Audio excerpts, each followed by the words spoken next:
Welcome back. You're watching SABC News at prime time now. Let's take a look at some other discussions that are taking place. And one in particular, which is quite important, is finding funding models for free higher education. And that is underway in Johannesburg. The government has dedicated around 16 billion rand towards higher education. This as tertiary education became pricey for many people. We now speak to Lizolethu Rensbug, who is at the Johannesburg Country Club, and he's the MD of an NGO, Phambili Mzansi, which is focused on furthering the education capacity or leadership capacity in education. Let's talk to him now about this gathering. Lizolethu, thanks for joining us. What are some of the models that will be discussed at this gathering of people? Well, firstly, good evening, Peter, and thank you very much for having me this evening. The point of this evening is really to bring together young South Africans with the people that are in the nose of the current funding models that various countries use. And so tonight we will look at a whole scope of countries that use various kinds of funding models as we try to find one that we can pragmatically apply to the South African context. Well, take us through some of those examples. What do they entail? And not in too much detail, but broadly. And so the point of tonight is to look at funding models such as that used in Germany, where they're able to offer free higher education to that society. It's about tonight looking at what are the factors that allow the German government to be able to create that, and whether that is something we can replicate in South Africa and in particular in Africa. We will look again at the African continent and compare the amount that we are spending with regards to higher education to those of other African countries, which interestingly is far lower than any other African country. And so tonight is really about looking at the various models that we have out there, from the countries such as Germany to countries that are on the African continent, and trying to create a pragmatic solution for South Africa's higher education system. All right. Look, I think Germany is a first world country and they've got loads of money, as we know. So perhaps lessons may be learned. But let's come back to Africa. And you say that our education spend is not as high as it could be when compared to our African counterparts. But is there free education in some countries on the continent?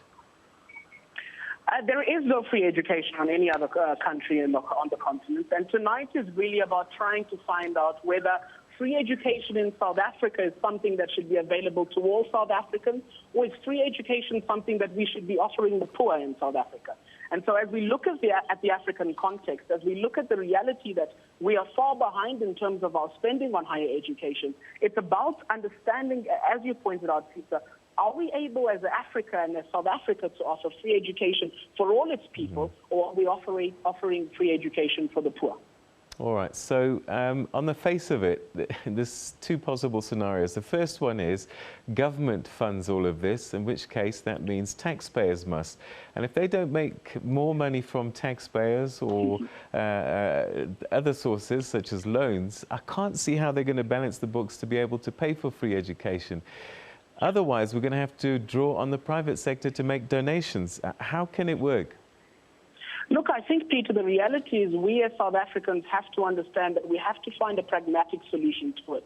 You are correct that if we were to go ahead with it being just government, it would be entirely on the taxpayers' pockets. But what we need to do, and what we are doing tonight, is finding out how we create a relationship between private sector and public sector, so that we must understand that as taxpayers, it is our responsibility to be able to increase the number of people that we have attending higher education, but also as private sector in South Africa, how do we create a pragmatic relationship between the two of them to be able to fund this entire model that is some 42 billion rand?